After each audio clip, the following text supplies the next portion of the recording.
आ, एक बार जो परिजन जुड़े हैं उनसे निवेदन है, जो बता देंगे आप लोगों को। स्क्रीन जो शेयर किए हैं सो और आवाज दोनों पूरा स्पष्ट हो रही है ना ये? बहुत सुंदर। जी धन्यवाद भाई जी। हम लोग परम पूज्य गुरुदेव जी का जो पुस्तक है जीवन गाथा, हमारी बसियत और विरासत, बहुत ही महत्वपूर्ण पुस्तक है यह। इस पुस्तक का अभी हम लोग अध्ययन कर रहे हैं। और आज की स्वाध्याय प्रारंभ करने से पूर्व सबसे पहले हम लोग गायत्री महामंत्र का उच्चारण करते हैं। मन में यही भाव रहता है, हम उत्कृष्ट बने और हमारे आसपास जो परिजन है वह भी उत्कृष्टता की ओर बदले। हम बदलेंगे, युग बदलेगा। यही हमारे मिशन की संकल्प भी है। मनुष्य में देवत्व का उदय, धरती पर सबका अवतरण। इसी भाव के साथ परम पूज्य गुरुदेव परमंदनीय माता जी सुश्रुत रूप में विराजमान है। और इसी संकल्प और भाव के साथ हम लोग गायत्री महामंत्र का उच्चारण करेंगे। ओम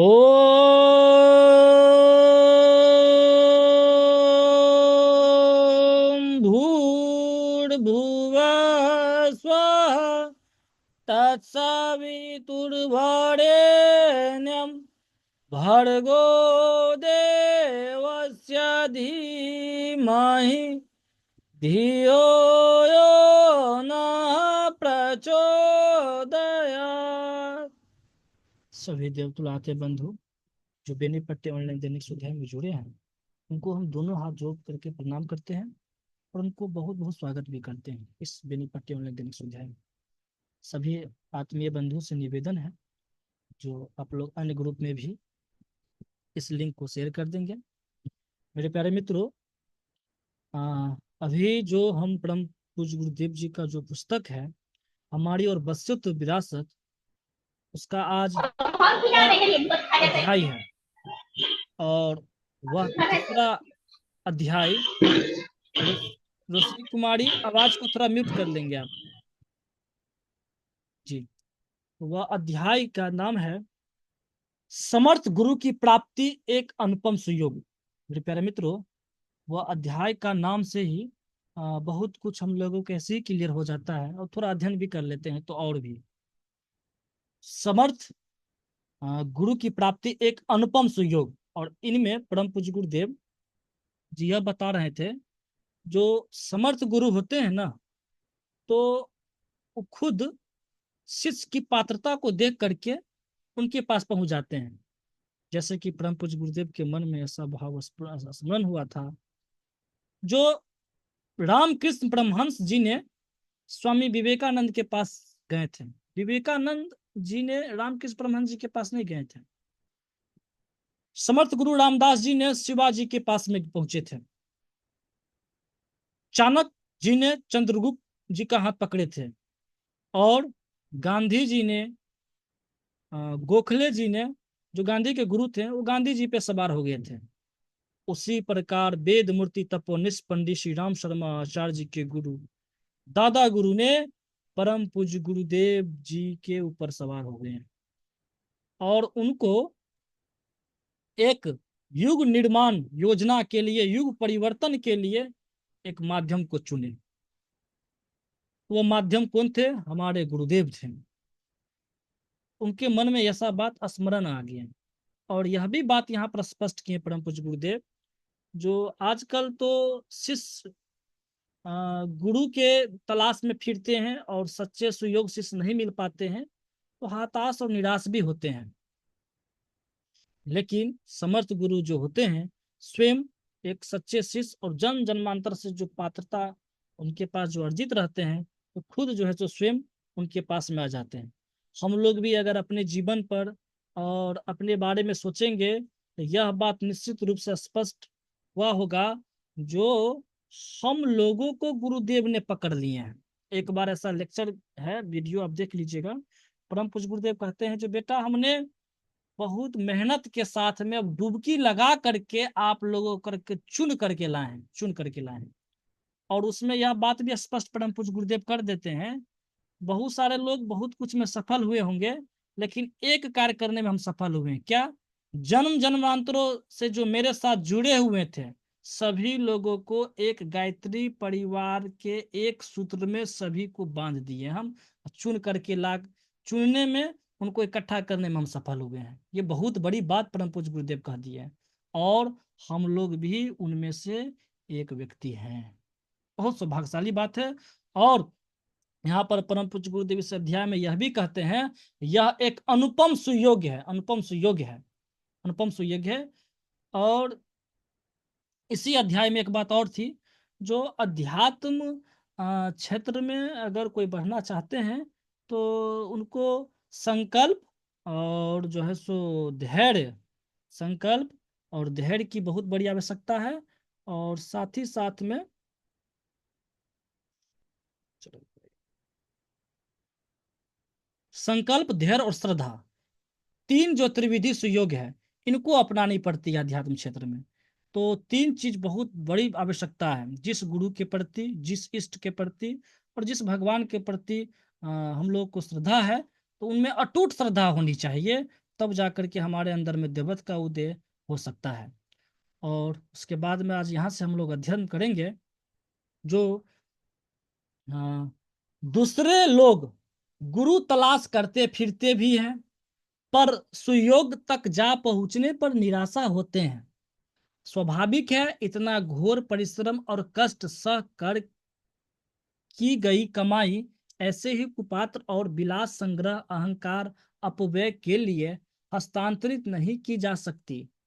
देने वाले में इतनी बुद्धि भी होती है कि लेने वाले की प्रामाणिकता किस स्तर की है, जो दिया जा रहा है उसका उपयोग किस कार्य में होगा, यह भी जांचे। जो लोग इस कसौटी पर खोटे उतरते हैं उनकी दाल नहीं गलती।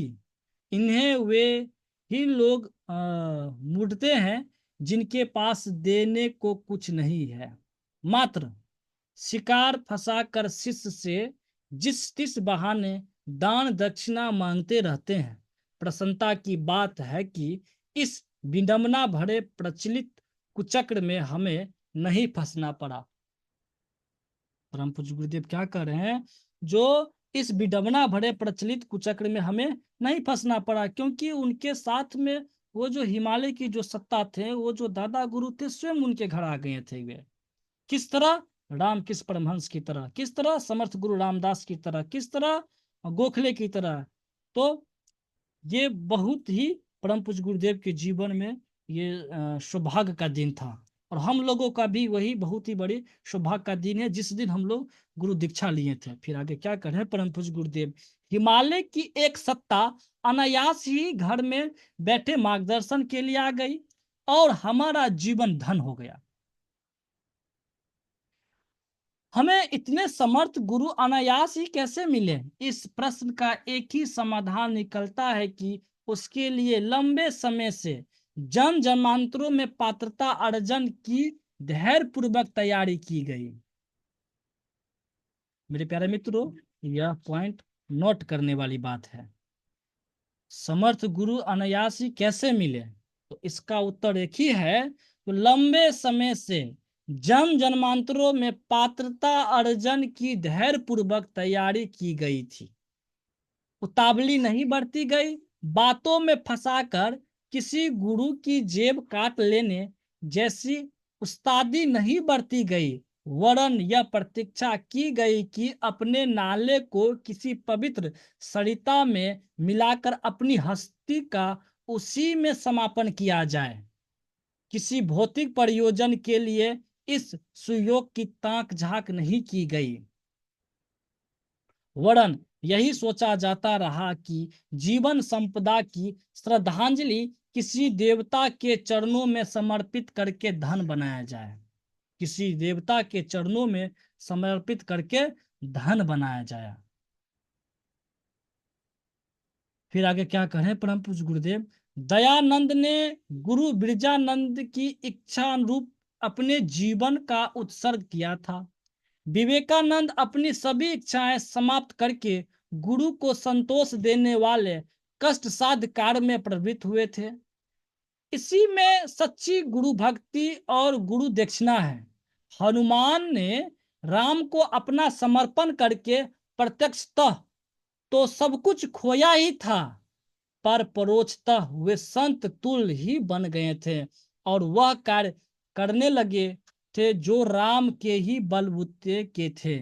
समुद्र छलांगना, पर्वत उखाड़ना, लंका जलाना बेचारे हनुमान नहीं कर सकते थे। वे तो अपने सुग्रीव को बाली के अत्याचार तक से छुड़ाने में समर्थ नहीं हो सके थे। समर्पण ही था जिसने एकात्मता उत्पन्न कर दी। गंदे नाले में थोड़ा गंगा जल गिर पड़े तो वह गंदगी बन जाएगा। यदि बहती हुई गंगा में थोड़ी गंदगी जा मिले तो फिर उसका अस्तित्व ही समाप्त हो जाएगा। जो बचेगा मात्र गंगा जल ही होगा। जो स्वयं समर्थ नहीं है वे सभी समर्थों के प्रति समर्पित होकर उन्हीं के समतुल बन गए हैं। ईंधन जब आग से लिपट जाता है तो फिर उसकी है स्थिति नहीं रहती, वरन अग्नि के समान प्रखरता आ जाती है। वह तरदुप हो जाता है। श्रद्धा का केंद्र भगवान है और प्राप्त भी उसी को करना पड़ता है। श्रद्धा का केंद्र भगवान है और प्राप्त भी उसी को करना पड़ता है। मेरे प्यारे मित्रों, यहाँ पर बहुत ही अच्छा एक उदाहरण भी है और निश्चित रूप से इन उदाहरणों पर जिक्र करने की और चर्चा करने की आवश्यकता है। परम पूज्य गुरुदेव बता रहे थे, जो गंदे नाले में अगर थोड़ा सा एक बूंद गंगाजल को डाल दें तो वह गंगाजल भी गंदे नाले बन जाएंगे। लेकिन वह गंदा नाला गंगा से जुड़ जाए तो वह गंदा नाला का पानी पूरा के पूरा गंगाजल हो जाएंगे। ईंधन यानी लकड़ी तो वे ऐसे ही रहते हैं, लेकिन जब उस ईंधन को अग्नि में डाल दिया जाता है तब उसको हम छू नहीं सकते हैं, क्योंकि वह ईंधन आग के समान हो जाते हैं। और यहाँ पर यह भी हम लोग को स्पष्ट होना चाहिए, दयानंद जी ने अपने गुरु जो बिरजानंद जी थे और विवेकानंद जी भी अपने गुरु रामकृष्ण परमहंस जी के पास जो समर्पित हो गए तो उनके पास में यूं ही अनुदान वरदान जो है बरसता हुआ चला गया था। वे उसी प्रकार हम लोगों को भी यह बात चिंतन और मनन करने की आवश्यकता है। फिर परम पूज्य गुरुदेव यहाँ पे हनुमान जी के उदाहरण दिए और ये बहुत ही जबरदस्त पॉइंट यहाँ पर है। ये बात तो सत्य है, जब बाली के डर से हनुमान जी सुग्रीव सुग्रीव और बाली दोनों भाई थे, तो बाली के डर से सुग्रीव जो है ऋषिमुख पर्वत पे चले गए और उनके वफादार नौकर वन वफादार शिष्य कौन थे? हनुमान थे। लेकिन हनुमान जी के पास इतनी शक्ति नहीं थी जो अपने मालिक, उनका मालिक कौन था? सुग्रीव, जो बाली के अत्याचार से उनको बचा सके। यानी कि सुग्रीव के जो बीवी बच्चे थे, घर परिवार थे, सब छीन लिए थे उनके भाई ने, और उनका वफादार नौकर था कौन? हनुमान जी। लेकिन उतनी उनके पास शक्ति नहीं थी जो अपने गुरु को बचा सके। लेकिन उनके पास में वह शक्ति कब आया था? जब उनके अंदर में अपने इष्ट के प्रति, अपने राम के प्रति श्रद्धा जागृत हो गया था, तब जब राम के साथ जुड़ गए थे तब। यानी कि हनुमान जी उस समय क्या थे? तो एक ईंधन थे और भगवान राम क्या थे? तो आग थे। जब ईंधन आग से जुड़ गए तो वही हनुमान लंका जलाने लगे, फिर सातों समुद्र को छलांग कर दिए और क्या क्या भगवान हनुमान ने कर दिए। आज भारत में भी देखे तो जितना राम का मंदिर भी नहीं है उससे ज्यादा हनुमान जी का मंदिर है। यानी कि जो अपने गुरु के प्रति, भगवान के प्रति, इष्ट के प्रति जो समर्पित हो जाते हैं, किस तरह ईंधन की तरह, किस तरह गंदे नाली की तरह गंगा में समर्पित हो जाते हैं, ईंधन की तरह अग्नि में समर्पित हो जाते हैं, तो उनके पास में वही दिव्यता आ जाते हैं जो गुरु के पास में रहते हैं। उनके अंदर में वही अग्नि की लपेटे ईंधन में आ जाते हैं। उनके अंदर में जो गंदे नाले हैं जो गंगाजल बन जाते हैं। मेरे प्यारे मित्रों, इन बातों को हम लोग को चिंतन मनन करने की जरूरत है। परम पूज्य गुरुदेव यहाँ पर चर्चा कर रहे हैं, श्रद्धा की बात कर रहे हैं, श्रद्धा की बात कर रहे हैं। श्रद्धा में भी कैसी श्रद्धा? अटूट श्रद्धा। अटूट श्रद्धा की बात यहाँ पर जिक्र हो रहा है। अगर ऐसा हो पाता है तो फिर शिष्यों को गुरु के पास नहीं जाना पड़ता है, गुरु ही शिष्य के पास में आ जाते हैं। गुरु ही शिष्य के पास में आ जाते हैं। सभी को स्पष्ट है ना? बताएंगे आप लोग है?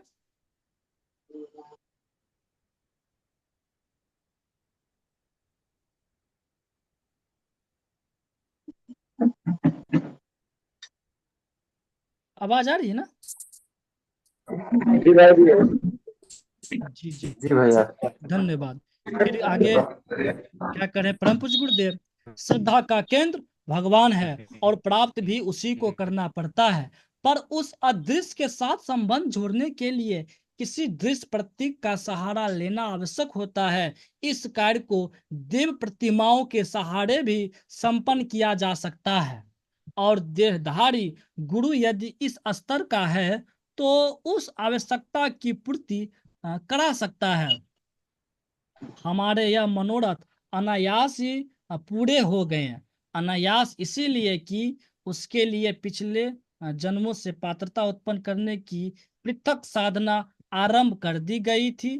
कुंडलिनी जागरण, ईश्वर दर्शन, स्वर्ग मुक्ति तो बहुत पीछे की वस्तु है। सबसे प्रथम देवी अनुदानों को पा सकने की क्षमता अर्जित करनी पड़ती है। सबसे प्रथम देवी अनुदानों को पा सकने की क्षमता अर्जित करनी पड़ती है। अन्यथा जो वजन न उठ सके, जो भोजन न पच सके, वह उल्टे और भी बड़ी विपत्ति खड़ी करता है। बात तो यहाँ पर एकदम 100% सत्य है। भगवान से ऊर्जा अगर हम मांगे और उस ऊर्जा ग्रहण करने की अगर हमारे अंदर पात्रता नहीं है, तो निश्चित रूप से वह तो बड़ी ही विपत्ति ही खड़ा कर सकता है। जो भजन भोजन नहीं पचे और जो वजन नहीं उठ सके, तो निश्चित रूप से वह उल्टे बड़ी विपत्ति खड़ी कर सकती है। आगे फिर क्या कहते हैं परम पूज्य गुरुदेव, प्रथम मिलन के दिन समर्पण संपन्न हुआ और उसके सच्चे झूठे होने की परीक्षा भी तत्काल ही चल पड़ी। दो बातें विशेष रूप से कही गई। संसारी लोग क्या करते हैं और क्या कहते हैं, उसकी ओर से मुंह मोड़कर निर्धारित लक्ष्य की ओर एकाकी साहस के बलबूते चलते रहना।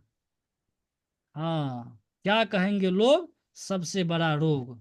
क्या कहेंगे लोग? सबसे बड़ा रोग। अगर लोगों की बात पर हम ध्यान देंगे तो निश्चित रूप से वो जो कार्य करने योग्य था वो नहीं बन पाएगा। तो यह भी बात यहाँ पर हम लोग को स्पष्ट हो गया है। जब कहीं भी जो श्रेष्ठ कार्य करते हम लोग हैं, चाहे जप हो, अनुष्ठान हो, तप हो और अन्य भी कार्य हो, तो विरोध होना सुनिश्चित है। इसीलिए दादा गुरु ने परम पूज्य गुरुदेव जी को पहले अंकित कर दिए। संसारी लोग क्या करते हैं और क्या कहते हैं, उसकी ओर से मुंह मोड़कर निर्धारित लक्ष्य की ओर एकाकी साहस के बलबूते चलते रहना है। फिर आगे क्या कर रहे हैं? दूसरा यह कि अपने को अधिक पवित्र और प्रखर बनाने के लिए तपश्चर्या में जुट जाना। अपने को अधिक पवित्र और प्रखर बनाने के लिए तपश्चर्या में जुट जाना।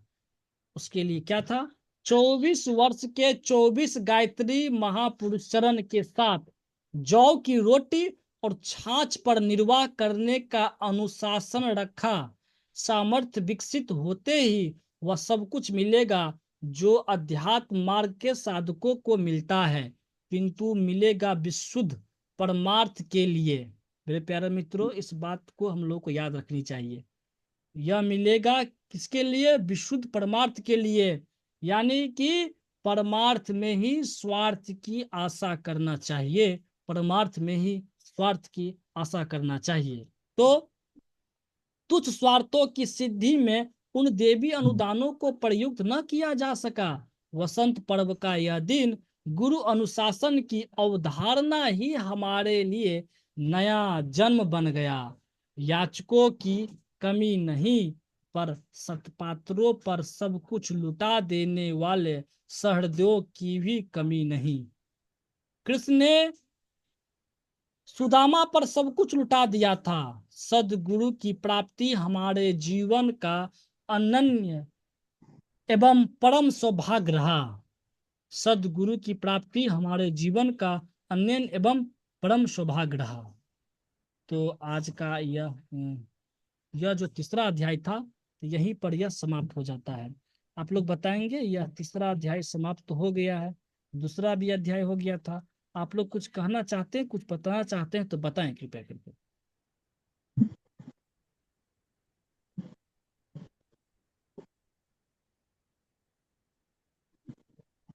नहीं भैया, स्पष्ट है। और कल आप बताए थे कि हर प्रश्न का जवाब जैसे जैसे पुस्तक को पढ़ रहे हैं तो मिल रहा है, इसीलिए आगे बढ़ा जाए। हाँ हाँ, बिल्कुल बिल्कुल। चलिए तब आज का जो अध्याय है यह चौथा अध्याय हो जाएगा यह, मार्गदर्शक द्वारा भावी जीवन क्रम संबंधी निर्देश। तो यह क्या निर्देश है, इनको भी हम लोग आत्मसात करेंगे और इस तरह से हम लोग अध्ययन करें जो ऐसा भाव बनाए रखे जो परम पूज्य गुरुदेव हमको बता रहे हैं, ये चीज है इस तरह की, तो और थोड़ा मजा आ जाएगी। फिर आगे क्या करें परम पूज्य गुरुदेव। हमारा अनुभव यह रहा है कि जितनी उत्सुकता साधकों को सिद्ध पुरुष खोजने की होती है, उससे असंख्य गुनी उत्कंठा सिद्ध पुरुषों की सुपात्र साधकों की तलाश करने के निमित्त होती है। साधक सत्पात्र चाहिए, जिसने अपना चिंतन चरित्र और व्यवहार परिष्कृत कर लिया हो, वही सच्चा साधक है।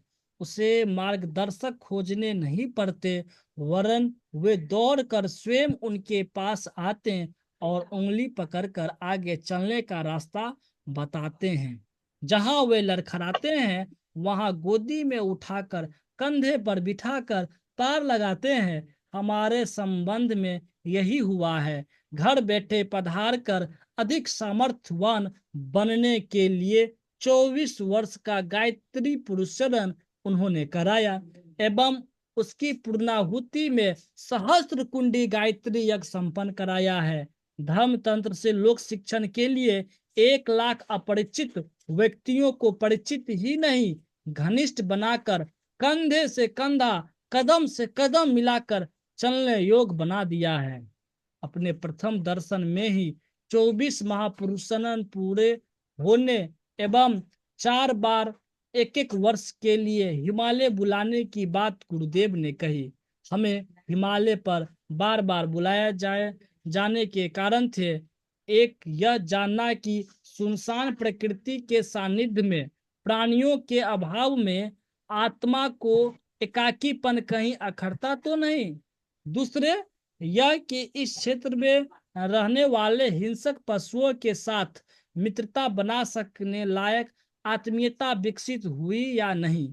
तीसरे यह समुच्चय क्षेत्र देवात्मा है, उसमें ऋषियों ने मानवीय काया में रहते हुए देवत्व उभारा और देव मानव के रूप में ऐसी भूमिकाएं निभाई जो साधन और सहयोग के अभाव में साधारण जनों के लिए कर सकना संभव नहीं थी।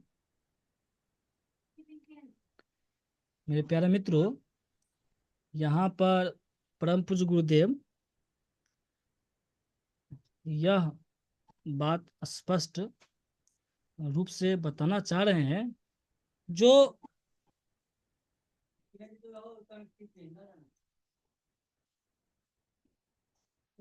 अगर चिंतन चरित्र और व्यवहार परिष्कृत कर लिया जाए तो मार्गदर्शक खोजने की आवश्यकता नहीं पड़ते हैं। वे स्वयं दौड़कर शिष्यों को पास पहुंच जाते हैं और उंगली पकड़ करके आगे बढ़ाते हैं। क्या चीज है, हम अपनी चिंतन चरित्र और व्यवहार को परिष्कृत कर पाते हैं तब। इनको हम ऐसे भी समझ सकते हैं, कोई छोटा बच्चा है और वह मल मूत्र और मिट्टी से सना हुआ है, तो बच्चा रो रहे हैं दूध पीने के लिए या ऐसे ही रो रहे हैं कुछ, तो माता उनके गोद में तब तक नहीं ले सकती जब तक कि उनको नहा धो न दे और अच्छे से कपड़े से उनको पूरा शरीर को पोंछ न ले, तब तक जो है सो माता अपने गोद में नहीं लेती है। तो विचार करके देखिए, क्या भगवान, क्या इष्ट, क्या देव हमको अपने गोद में बिठाएंगे? नहीं। सबसे पहले वह गुरु, वह भगवान, वह ईश्वर उस माता पिता के भूमिका निभाएंगे, धोने का काम करेंगे।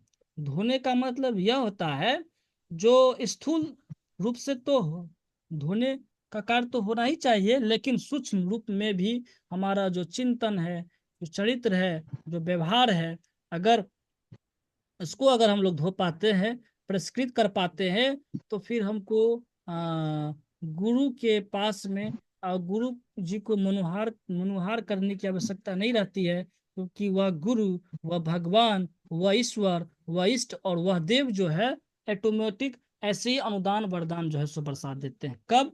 उस छोटे बच्चे की तरह जब अपने आप को उनकी माता उनको धुल देते हैं अच्छे से, तब जो है सो माता उनको गोद में रहते हैं।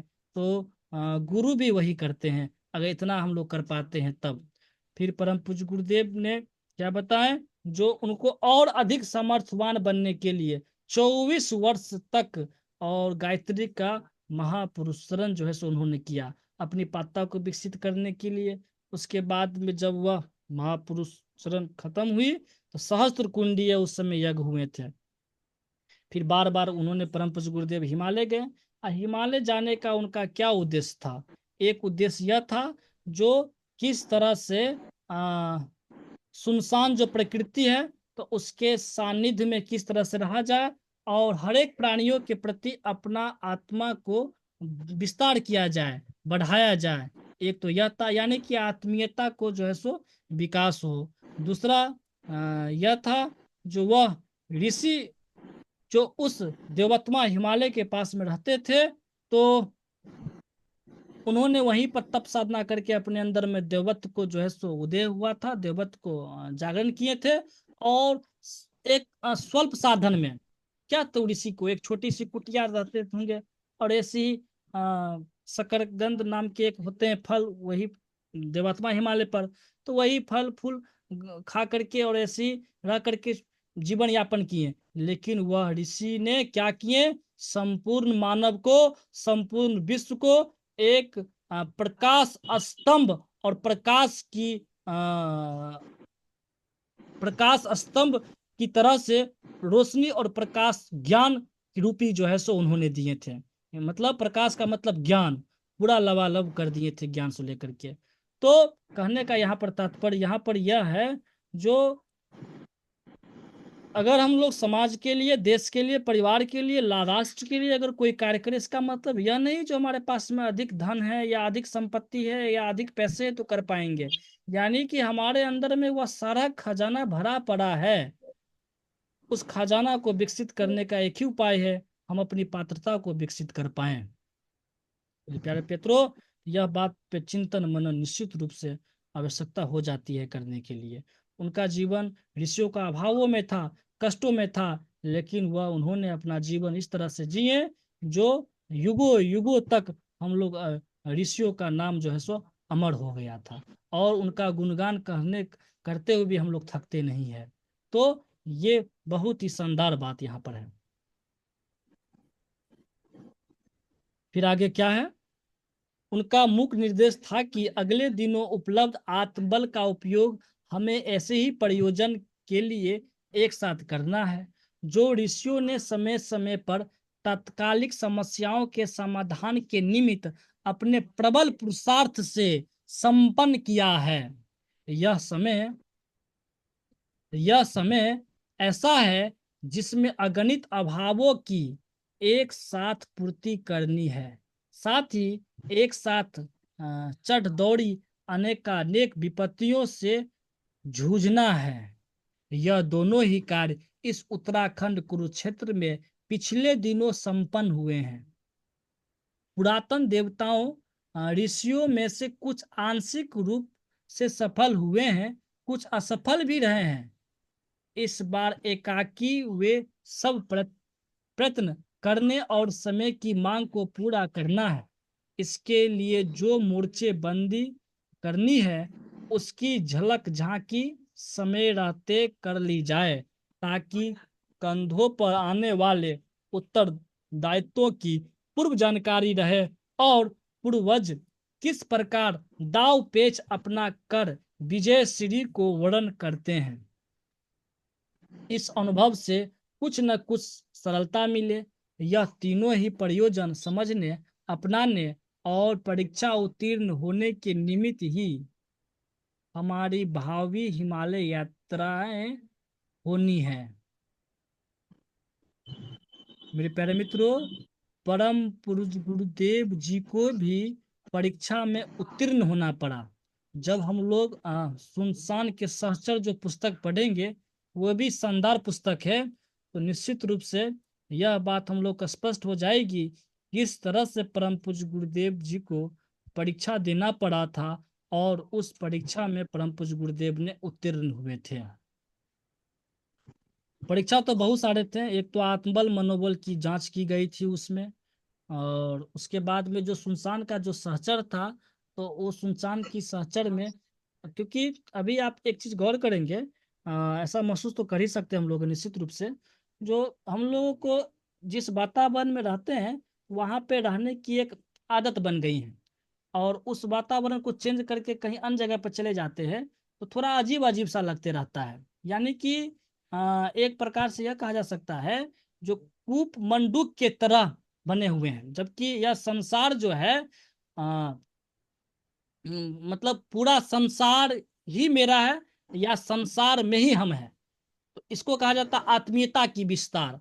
तो उस पुस्तक में बहुत ही अच्छे से डिफाइंड किया गया है। तो एक परम पूज्य गुरुदेव जी को तो आत्मबल मनोबल की परीक्षा ली गई थी, और एक यह था जो उनको यह चेक करना था दादा गुरु जी को, जो इनके अंदर में आत्मीयता की विस्तार हुआ या नहीं हुआ, आत्मा विस्तार।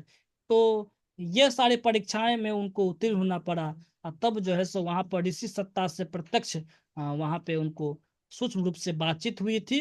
और फिर परम पूज्य गुरुदेव जी ने यहाँ पर आए शांति कुंज में, और जितने भी ऋषि परंपरा है सबको जो है सो पुनर्जीवित कर दिए, पुनर्जागरण कर दिए। हम एक एक करके भी चर्चा कर सकते हैं, आप लोगों को भी पता है जितने भी ऋषि परंपराएं थे जो ऋषि कार्य करते थे, तो आप देखेंगे पूरा के पूरा वह ऋषि परंपरा वाला कार्य आपको एक जगह शांति कुंज के माध्यम से पूरा क्षेत्र में कार्य चल रहे हैं। चाहे वह वाल्मीकि परंपरा हो, चाहे वो वेद व्यास परंपरा हो, चाहे वह वशिष्ठ परंपरा हो, जितने भी ऋषि थे सभी, चाहे वो याज्ञवल्क्य परंपरा हो, चाहे यज्ञ देखते गायत्री यज्ञ के बारे में चारों तरफ हो रहा है, पूरे जितने भी ऋषि थे एक भी ऋषि का कार्य परम पूज्य गुरुदेव छोड़े नहीं। उनके पूरे कार्य को एक जगह एक सूत्र में बांध दिए हैं, और शांति कुंज के माध्यम से यह कार्य संपूर्ण विश्व में होता रहा है, और हो भी रहा अभी है। ये साधारण बात नहीं है। निश्चित रूप से इस स्तर का कार्य कोई ऋषि सत्ता ही कर सकते हैं, और अवतार सत्ता ही कर सकता है। आप देखिए ना, आप जो है सो कोई बचा है क्या? कोई क्षेत्र नहीं बचा हुआ यहाँ पर है। ये निश्चित रूप से इन चीजों पे चिंतन मनन और आत्मसात करने की आवश्यकता है।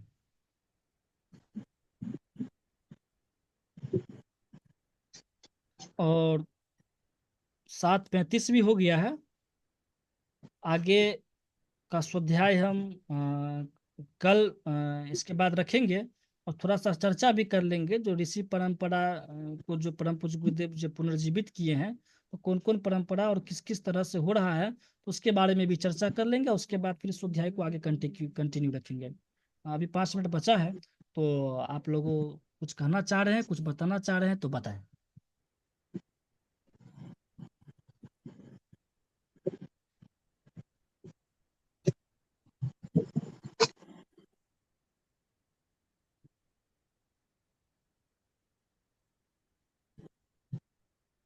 आज के स्वाध्याय में जुड़े हैं अरुण बाबू जी, अभिजीत झा जी जुड़े हुए हैं।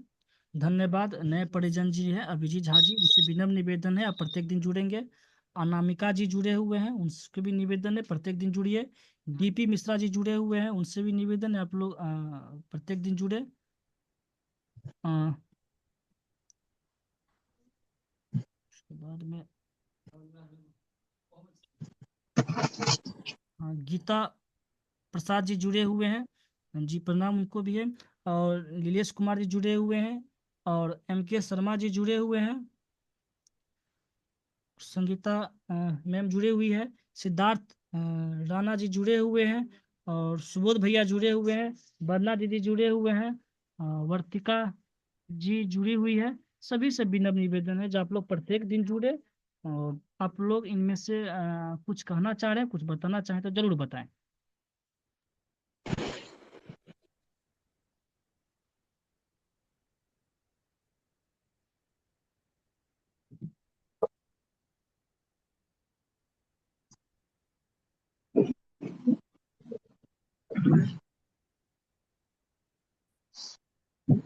बहुत अच्छा रहा दीपक भाई, आपका स्वाध्याय सत्र जो चल रहा है ना, काफी अच्छा निरंतर और बहुत अच्छा चल रहा है। बस एक ही यहाँ पे है कि ये जो पुस्तकें हैं, जिस तरह मैं जब स्टार्टिंग में आई थी तो मैं क्या हूँ पुस्तक चल रहा था अभी, कौन सी पुस्तक है, गुरुवर की धरोहर। मैं क्या हूँ, इससे पूर्व जो पहले वाला पुस्तक था, सो मैं क्या हूँ। हाँ, इससे पहले मैं क्या हूँ था। सही है। और उसके बाद में फिर यह हमारी बसुत विरासत, यह पुस्तक है। हमारी वसीयत है विरासत, सही है। हाँ, और गुरुवर की शनिवार को अमृत धरोहर। वचन जीवन के सिद्ध सूत्र, वह हम लोग अच्छा। वह अध्ययन करते हैं। जी नहीं धन्यवाद नहीं, दीदी। ठीक है। जी जी। हम्म, ठीक है। तो 1 मिनट और है, तो थोड़ा 2-3 मिनट तो हम ही चर्चा कर लेते हैं। और कोई अनपढ़जन कुछ कहना चाहते हैं तो बताएं।